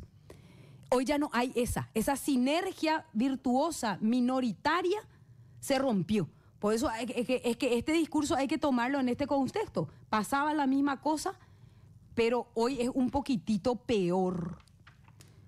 Con la excusa que ganaron elecciones y son mayoría, están cegados por la vanidad y el poder. Con la excusa de que son mayoría, nos reunimos como idiotas los días lunes en mesa directiva para que luego aparezcan temas que no fueron resueltos porque así se les antojó a un colega con peso. 2018. Y hoy pasa lo mismo. ¿Vos notás diferencia entre la Cámara de Diputados y el Senado? O sea, cuando vos fuiste Cámara de Diputados, ahora sos del Senado. Por ahora, mientras tanto, no, pero... Ni no pude notar la diferencia. Bueno, no tuviste no tiempo. No respiré todavía, yo ya me echaron. No, pero digamos que uno dice desde afuera, cree que la Cámara de Senadores es distinta, donde va a haber más debate. ¿Qué diferencia hay entre una Cámara y otra? ¿Encontraste alguna? Mayor vulnerabilidad lo que encontré. Al ser más pocos. Ajá. Pero el manejo institucional es perverso, es idéntico. No hay una diferencia. Mentira. Acá depende de los hombres y de las mujeres que conforman las instituciones, finalmente. No depende de la cáscara. Y los hombres y mujeres que hoy integran el Senado de la Nación, en su gran mayoría, son personas que no tienen un compromiso en la búsqueda de la felicidad colectiva. Entonces no hay diferencia, Leo. No, institucionalmente frágil, prepotente.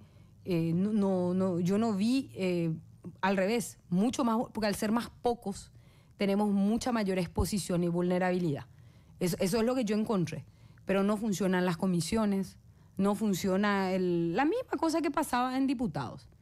Y en diputados había una pequeña ventaja, que como eran candidaturas muy regionales, la gente casi nunca lo trabajaba. Estaba todo el tiempo en el interior. Entonces nosotros nos movíamos con mucha mayor holgura, porque ellos no venían luego a trabajar. Venían los días de sesiones, entonces nosotros pudimos hacer más. Hay un retroceso importante. Yo recuerdo, por ejemplo, en la presidencia de Pedro Aliana, que fue 3 años presidente de la Cámara, él por lo menos nos dejaba hacer. Y nosotros pudimos construir ahí el Frente Parlamentario contra la Corrupción y la Impunidad, con un trabajo institucional y un acervo documental que la gente no ve eso, pero realmente nosotros pudimos construir algo de institución con una agenda propia y autónoma que no era, digamos, moderada por el cartismo. Hoy no. Nosotros ya retrocedimos en la ley de conflicto de intereses, retrocedimos en el Frente Parlamentario contra la Corrupción. Solo hay espacio para ellos. Me hablaste bueno, Aliana en este caso, antes estuvo Velázquez también, ¿no? ¿Vos no estabas en eso? No, yo no estaba con Velázquez. Velázquez era vicepresidente. Sí, claro.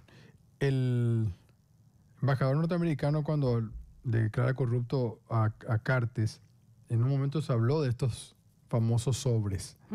¿No? Que repartían supuestamente Se repartía. Se repartía. Se repartía. Sí.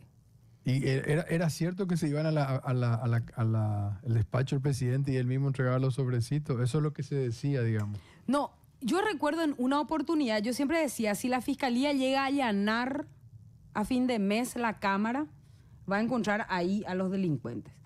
Una vez empezamos nosotros un día que estaba todo muy sospechoso, había movimiento aquí, movimiento allá, vos veías que se iban junto a un colega colorado, todo el mundo medio formando fila. En la sesión se repartió. Y después, al finalizar la sesión, yo le digo a un colega del tercer espacio, vamos a revisar los basureros, le digo. ¿Los basureros? Me dice, por favor, no te pido. Y revisamos los basureros y encontramos sobres papel madera. No tenían nombre ni nada, pero eran el indicio de que ese día se estuvo repartiendo el dinero. Porque había como unos sobrecitos así de... Esos de... Sí. Y para mí ese fue el indicio.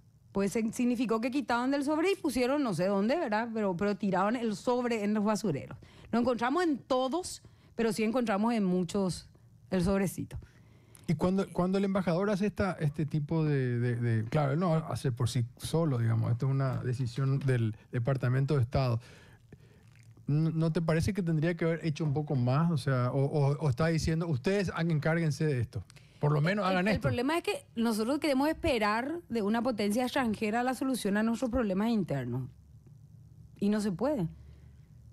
Acá tiene que funcionar la fiscalía. Claro, por eso, es una acusación. Claro, acá tienen que funcionar las instituciones paraguayas. O sea que a veces esperamos demasiado para mí de las potencias extranjeras.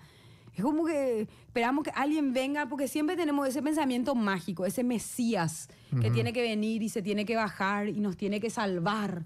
No, nosotros nos vamos a salvar. Si nosotros no nos salvamos y no construimos esa fuerza colectiva, no nos va a venir a salvar acá el embajador yanqui, ni el de otros países. Ojo con eso.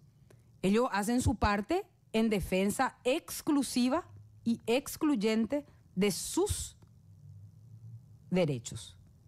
Cómo ellos ven y dan una lectura de la amenaza que significan algunos países o algunas regiones o algunos líderes o algunas individualidades a la economía estadounidense. Entonces no podemos pedirle a ellos que vengan a hacer todo el trabajo que nosotros nos hacemos, pero podemos sí darnos cuenta de manera tal a no volver a entintar nuestro dedo por esa gente que hoy nos está causando un daño a nivel interno e internacional. ¿No te llamó la atención cuando se quemaron las urnas electrónicas? Sí, como siempre, una cosa que nunca terminó de esclarecerse, ¿verdad? Pero yo no creo que el tema haya estado en el voto electrónico. No hay luego otra forma, Leo. No hay, si vos tenés el sistema de voto preferente, no hay otra forma de contabilizar los votos que no sea a través de un sistema electrónico. Eso tenemos que ser o volvemos en todo caso a la lista sábana, de manera a poder contabilizar de manera manual el voto. Acá no había otra manera. Y claro que creo que ahí hubo algo que no terminó de cerrar, porque finalmente eso representó que la gente forme más tiempo, que haya mayor confusión en un momento en donde al revés se tenía que tener la mayor facilidad posible porque se estaba implementando un nuevo sistema electoral. No, digo nomás si nosotros en general, como población, políticos, medios, lo que sea, no les dimos tanto foco a ese tema. O sea, estábamos todo el mundo en campaña, se queman las urnas, casualmente faltando unos meses, vienen otras de Argentina, no hubo tiempo de auditar, no sé. Claro, pero si nosotros no entendemos que el diseño electoral le pertenece a la estructura colorada y que nosotros tenemos que luchar con eso y ganarle, porque por primera vez por lo menos tenemos que ganarle y se puede. Luego demostró que se puede. Si hay control, si hay conciencia, se puede. Ellos no son todopoderosos. Son minoría, son mafiosos, son corruptos, pero no son todopoderosos. Entonces, si nosotros no somos capaces de entender que en este sistema jugamos, hay que estar con los 10.000, digamos, antenitas abiertas, y el tema informático en esta era de voto electrónico es una pata que no está desarrollada. Los colorados mandaban sus técnicos, tenían sus técnicos, sus informáticos, todo. La oposición no tenía. Prácticamente no hubo ningún dictamen serio, independiente, que se concentre y focalice eventualmente en las fallas que podía tener ese sistema. O de decir, confiemos en el sistema, porque en alguien pues tenemos que confiar. Nosotros nos debemos eso a nosotros mismos. Nosotros tenemos que decirle, este sistema es confiable, realmente es la única manera. Yo particularmente creo que es la única manera, si vamos a seguir manteniendo. No puede tener, porque va a ser como esta mesa de grande tu papeleta. ¿Cómo vos vas a contar de manera manual? No podés. No. Tiene que ser con voto electrónico. Así nomás. ¿La informática es vulnerable? Sí, pero las papeletas también eran. ¿Cuántos votos no nos contaron? Cuando había se forma, quemaba, por eso. Se tiraban el arroyo. O sea que los dos, en un país donde existe trampa, no, es que claro que puede ser vulnerable la máquina, pero era súper vulnerable también las papeletas, donde directamente no consignaban en el acta los votos de la oposición. Así nomás era el tema. Y la única vez que sí se dedicaron y consignaron fue cuando el pueblo estuvo comprometido en el control electoral y dijo, no señores, no le van a robar a Lugo la presidencia. Y hicieron lo que tenían que hacer los ciudadanos en mesa por el país. Y no le pudieron robar. ¿O vos te crees que no quisieron robarle? Claro que le quisieron robar. Y seguramente le robaron, pero fue muy grande el triunfo y bueno, no se pudo. Fue grande el triunfo, entonces hay que trabajar en el margen, pero también hay que decir que hubo un compromiso en todos lados. Veedores, miembros de mesa, logística. Entonces hubo ese compromiso y esa sensación. ¿Qué es lo que tiene que haber ahora? ¿Dónde estabas vos en ese momento, 2008? ¿Estabas en el Poder Judicial? ¿Estabas...? ¿Dónde activabas, digamos, vos? No, yo estaba en el sector privado. Ajá. Y yo... bueno, cuando te digo Poder Judicial me refiero a que eras abogada. No, miento. Sí. 2006, 2010 yo fui concejal municipal de mi ciudad. Ah, eras concejal. Sí, yo era concejal municipal de Villa Elisa y fui apoderada de un local electoral. Yo siempre fui apoderada en Villa Elisa. Yo no, desde los 16 años que todavía no podía ser oficialmente, era voluntaria, yo activo en todas las elecciones.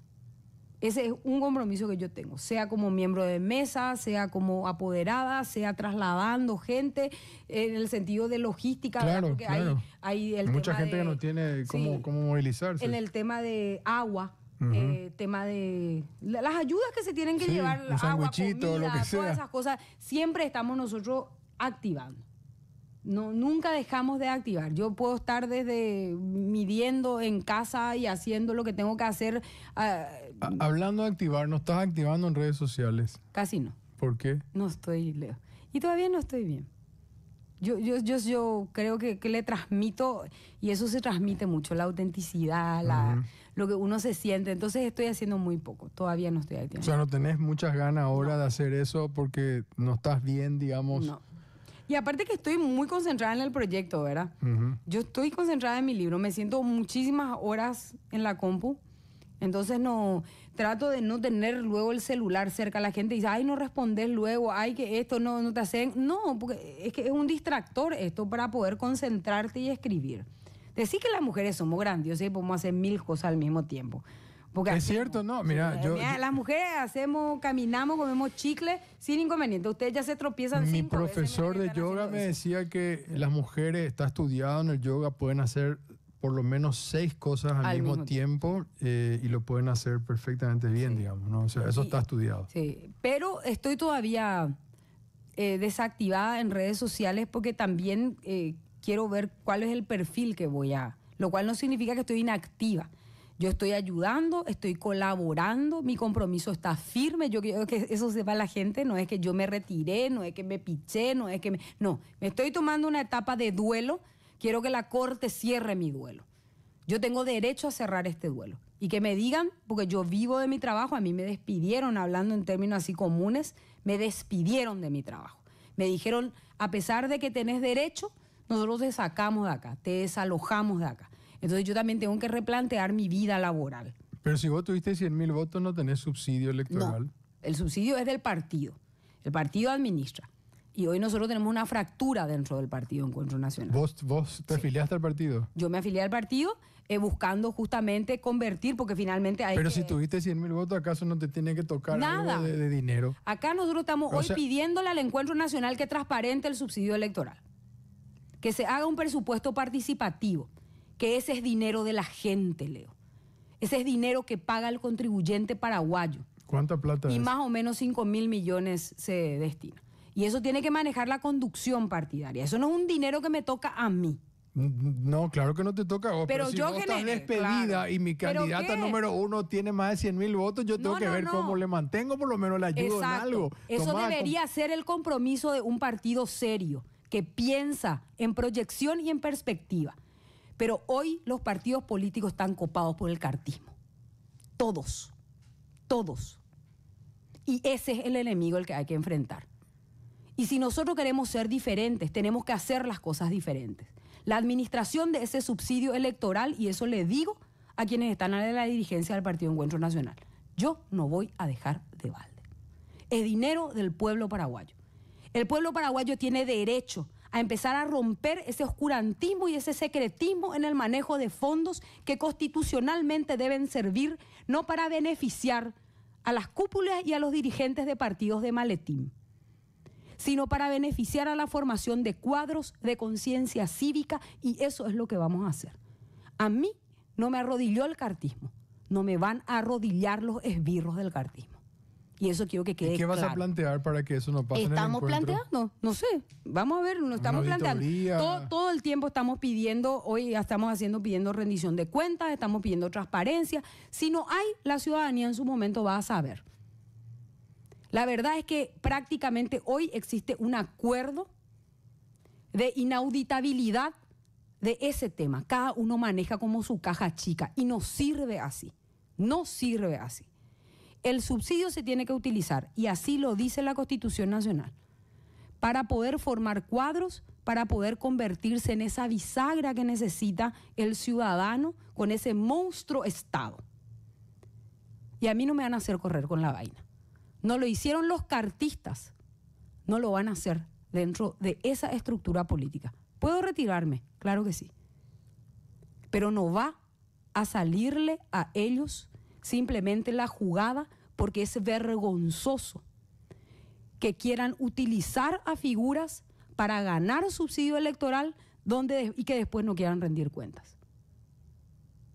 Y acá se tienen que rendir cuentas y hay que abrir los partidos políticos, porque yo por cualquier viroreí pido la cabeza de una persona cuando no hay transparencia. ¿Por qué no voy a pedir dentro de mi partido? Y parece que eso está ofendiendo en este momento al encuentro. Ojo, hay que reformular todo en este país. Hay que reformular todo. Y hay que aprender a vivir en armónica discrepancia. Y acá hay que aprender a cumplir la ley. No solamente para afuera, para adentro hay que aprender a cumplir la ley. Y adentro se tiene que auditar. Y adentro se tiene que hacer, como dice el estatuto, un presupuesto participativo. Yo por 5 años dejé y no compré esa batalla. Cuando yo empiezo a pedir eso, genera una reacción virulenta, una reacción realmente desproporcionada, de una miserabilidad que hay que relatarla. ¿Y qué pasó cuando se quiso cambiar la directiva del encuentro? ¿Vos perdiste ahí? Claro. ¿Y por qué? ¿Y por qué no quieren transparentar? Yo tengo también otras teorías. Repito, el cartismo ingresó a los terceros espacios, así como ingresó al Partido Liberal. Así que tengo una teoría política, pero también tengo una teoría de lo que significa el manejo de esa cantidad de dinero que administrada de manera transparente y en línea. Esto tendría que ser, cualquier ciudadano tiene que poder entrar en la página web de un partido y decir cómo está usando su dinero. Su dinero. Mi dinero en realidad, porque no es su dinero. El dinero del pueblo. Claro, entonces agarro y digo, hoy va a haber una conferencia donde se va a hablar de la democracia representativa. Y va a ser en tal lugar y resulta que el alquiler del local cuesta tanto y tenemos tantos funcionarios y tenemos el gasto operativo que hay. Esto es lo que proyectamos hacer. Eso es realmente predicar. Por eso te dije al inicio cuando me preguntaste lo de Beto. Uno es lo que hace, no es lo que dice. Y si tenemos que depurar las fuerzas que hoy existen y que son funcionales al Partido Colorado, no vamos a tener miedo, Leo. Hagamos ese ejercicio. No vamos a tener miedo. Porque acá tiene que haber una fuerza, o si no, tenemos muchísimos partidos que son de maletín, que lo que hacen es ofrecer su membresía a cambio de que si por ahí entramos nos van a cuestionar cómo yo uso esta plata. ¿Y así cuántos partidos tenemos que hoy reciben subsidio? Vamos a pedir informe. Millones de guaraníes. A gente que en realidad lo que hace es comprar una membresía o hacerla gratis y después esa persona o esa claque o esa cúpula o esa familia maneja ese recurso generado por una persona de afuera. O de adentro también, pero no pide explicaciones para lo que se usa. Ese es para mi caja chica, para comprar mi terreno VIP. Ese yo voy a usar. Katy, vamos a regalar unos libros tuyos y agradeciendo tu tiempo que hayas venido acá a nuestro estudio Nuevo Ñandutí de Main, Paraguay. Tenemos, 1, 2, 3, 4. Este quinto es mío, así que no puedo regalar porque ya me comprometí a leer. Dejamos constancia. Esto tiene unos dibujos en cada discurso. Ajá. Porque yo decía, ¿qué será que le genera a un joven leer esto? Leer política. Entonces le pido a una chica, a una joven artista, y empieza a dibujar. Por ejemplo, el pilletaje electrónico. Que fue genial. Este es el puente de Ñandutí. Sí. Hace unos dibujos, pero fenomenales. Que ahora le podemos agregar este puente gigantesco al Chaco, al lado del Chaco, salió más de $100 millones. Que no sé, que lleva a la nada, la nada misma. Entonces se hace esto. El gobierno Aldo Benítez miente, pusiste un Pinocho. Un Pinocho, ella puso. Eso es tu mira, diseñador. Al ataque al erario. Gobernación Central. Ese es el número 2. Es muy genial. Bueno, a la gente que quiera que se comunique con nosotros en el WhatsApp de la radio y le vamos a hacer el sorteo. Es cuando se le expulsa a Celeste. Sí. Sí. Decía, ante la tiranía de las mayorías. O sea que estamos repitiendo. El otro día, ahora que me hablaba de Celeste, nomás ya te despedí, pero no te estoy despidiendo. Me encanta ese dibujo. Es muy genial.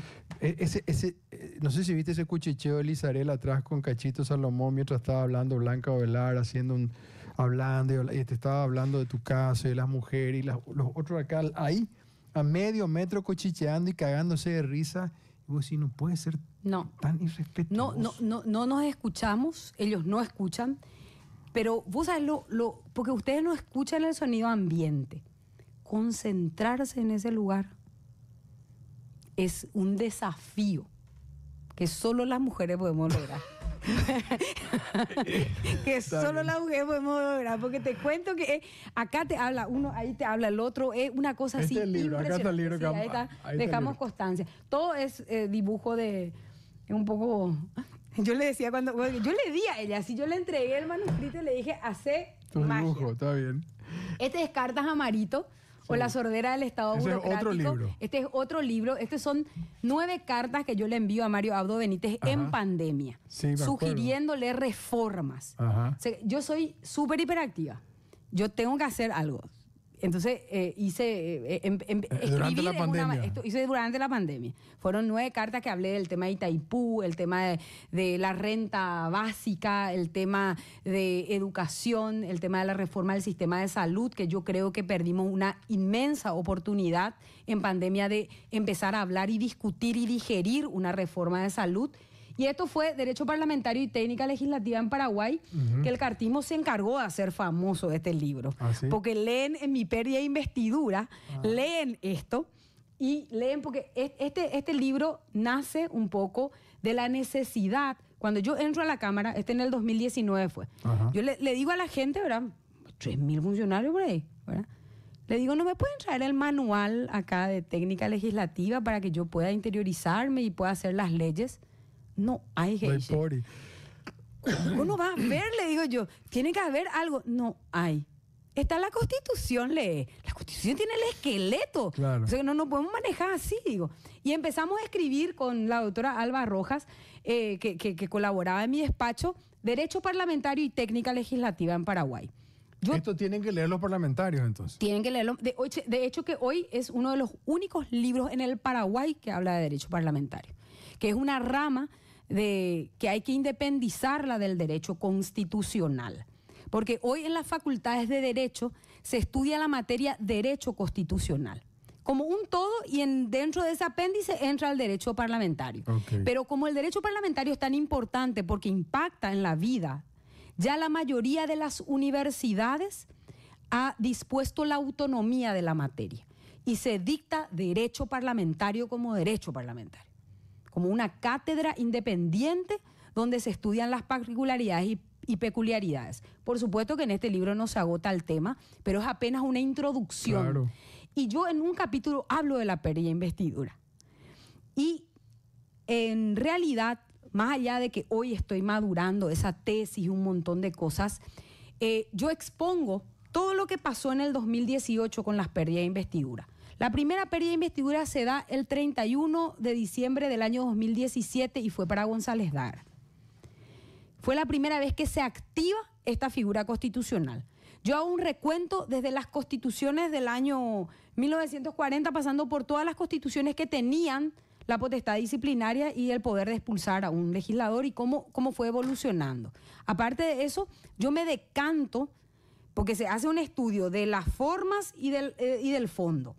Y ahí yo expongo la teoría. Lescano Claudio, por ejemplo, dice que las cámaras no tienen el poder disciplinario de sus miembros, que debe ser la justicia electoral en un procedimiento porque es el que te inviste del título de senador o diputado a través de una resolución. ¿Y qué dice Lescano Claudio? No.